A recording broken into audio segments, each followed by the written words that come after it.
The movie starts with a news report about a deadly pandemic spreading across parts of Northern America. This virus is so lethal that anyone who makes a sound will die. The broadcast shows disturbing footage of those who have already fallen victim to the disease. Meanwhile, a woman is seen filming herself in a car, terrified.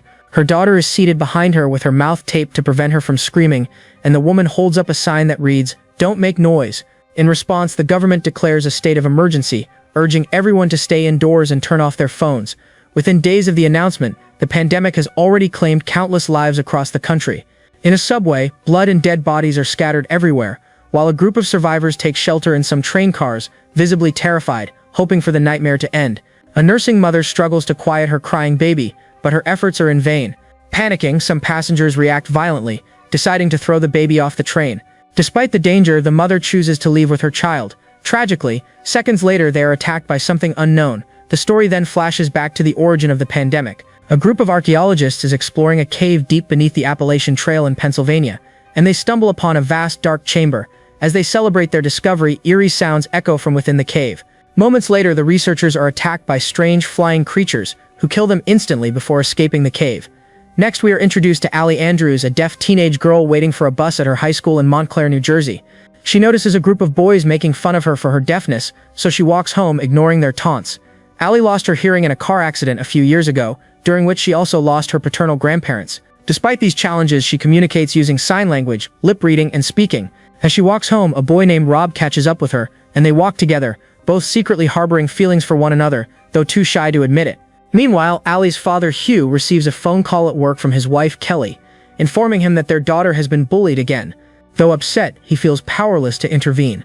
Since Allie lost her hearing, her parents have become overprotective, often leading to disagreements between them. The Andrews family lives in a cozy neighborhood with their dog Otis and Allie's brother Jude, along with her sick maternal grandmother Lynn. Later that evening, Rob sends Allie a strange video showing what appears to be a swarm of bird-like creatures resembling bats flying in the sky. The next morning, Kelly wakes Allie, who then joins her family in the living room. The atmosphere is tense as everyone is glued to the TV, watching reports of an attack on several U.S. cities by mysterious creatures resembling pterosaurs, called vesps. The creatures were accidentally unleashed by researchers who disturbed a rock formation that had been sealed for millions of years. These creatures are drawn to noise and can kill humans in seconds. In response, the U.S. government declares a state of emergency, advising people to stay indoors and avoid making noise at all costs. As the family watches the news in fear, Allie suggests moving to the countryside, where it's quieter and safer.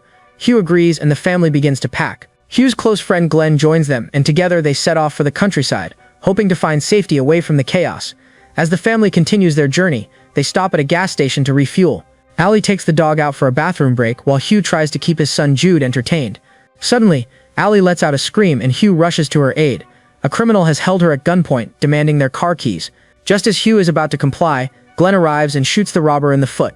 The family, now terrified, seizes the robber's gun and drives away, leaving him behind to face the creatures. Despite their escape, they soon encounter a massive traffic jam that blocks the main highways. Glenn suggests an alternate route, and they head off-road. As they drive through the countryside, Glenn unexpectedly encounters a herd of deer fleeing in panic. In his attempt to avoid a collision, he loses control and tumbles down a slope. Hugh and the family rush to check on him and are relieved to find him alive, but unfortunately, he's trapped inside the car. They try using a wrench to open the door and call for help, but nothing works. Glenn realizes he's bleeding out and asks Hugh to give him his gun and leave with his family. Though Hugh doesn't want to abandon his best friend, he knows it's necessary for his family's safety. Just before they leave, Otis, the dog, begins barking incessantly, drawing the vesps toward the vehicle. Desperate to protect his family, Glenn starts firing his gun to lure the vesps away, buying the family some time, but ultimately sacrificing himself. Despite the silence from the dog, the vesps continue their attack. In a painful decision, the family is forced to release Otis from the vehicle, knowing that the noise will only bring more danger. However, even without the dog, they can't drive without attracting the creatures. They abandon the car, and to distract the vesps, Hugh sets it on fire. The family continues on foot, searching for shelter. After hours of walking, Lynn's worsening cough begins to put the family at risk. Eventually, they find an isolated house surrounded by a locked gate. As they try to open the gate, a bell rings, attracting the vesps. The property owner emerges with a gun and tries to threaten them, but the vesps quickly attack her. Following the attack, Hugh discovers a drainage tunnel leading into the compound. He enters first to ensure it's safe and signals the rest of the family to follow. As they make their way through the tunnel, Jude stumbles upon a rattlesnake, which causes him to scream and attract the vesps. The creatures kill the snake, but they also manage to bite Kelly's leg from outside the tunnel. To protect his family, Hugh starts a wood chipper, using the noise to distract the vesps while it shreds them to pieces. Once inside the house, the family tends to Kelly's injuries. Before going to bed, Allie contacts Rob and learns that his parents were killed by the vesps. She urges him to leave the city immediately, but the connection is lost before he can respond. Meanwhile, despite the ongoing pandemic, a religious cult is actively recruiting new members and killing those who don't follow their beliefs. The following day, Lynn checks Kelly's wound again and finds that it has become infected. Concerned, Hugh and Allie set out to find antibiotics to stop the infection from spreading. After walking for an hour, they come across an abandoned town and begin searching for a pharmacy. They eventually find a pharmacy, but it's deserted and reeks of decaying bodies. While Hugh gathers the medicine, Allie ventures further into the store. She discovers vesp eggs growing inside the bodies of the deceased. In her shock, she accidentally makes a noise, alerting the creatures. The store is soon swarmed by several vesps, trapping them inside. Hugh quickly formulates a plan. He sets a mop on fire and activates the fire alarm. The noise combined with the sprinkler system distracts the vesps, allowing Hugh and Allie to make their escape. Once outside, they encounter a reverend who appears to have cut out his own tongue. He seems to be the leader of a religious cult, traveling to recruit followers and killing non-believers. The reverend invites them to join his group, but they refuse and walk away. They return home safely with the medicine and begin treating Kelly's wounds. The following day, Allie informs Hugh about a news report stating that vesps cannot survive in extreme cold. People living above the Arctic Circle are safe.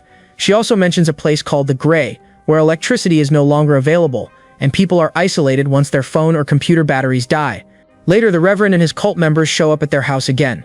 Once again, he invites Hugh to join the cult, but Hugh declines.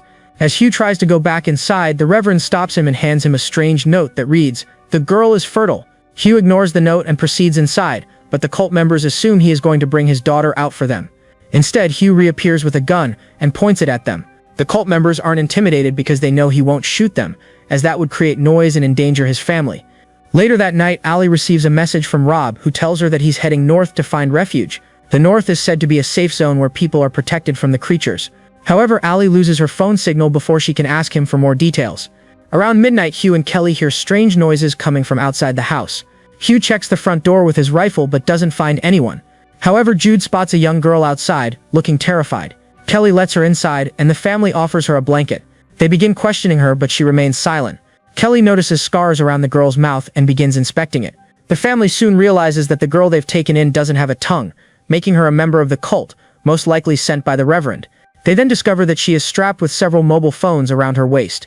At the same time, Allie wakes up in her room and notices a phone taped to a cross on her window. Suddenly, the phone begins to ring, and the noise draws the vesps, terrifying Allie. The phones strapped to the girl also start ringing, and the family struggles to remove them. Hugh manages to dispose of the phones in water, while Allie runs to the living room. Meanwhile, the vesps begin breaking through the windows. Hugh and Jude work together to fend off the vesps at the front, while Allie and the rest of the family quickly head to the basement for cover. Once in the basement, Allie is grabbed by a group of masked cult members who have been waiting for her. Kelly attempts to fight them off but is thrown into a wall. The cult members take Allie and the tongueless girl outside. Lynn manages to escape the house and follows them. She grabs two of the men and signals Allie to run. Allie escapes, but Lynn's cries attract the vesp, who tear the men apart.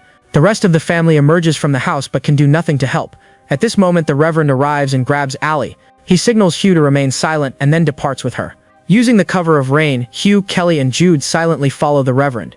They launch a surprise attack, and Hugh strangles the Reverend with a rifle. However, the Reverend manages to stab Hugh in the waist with a knife. Despite the injury, Hugh gets up, knocks the Reverend down with a headbutt, and defeats the other cult members. Kelly helps her husband by removing the knife from his waist, and when the Reverend attempts to rise, Hugh uses the rifle to strike him until he dies. After the confrontation, the family returns home while the girl without a tongue walks away with her mother.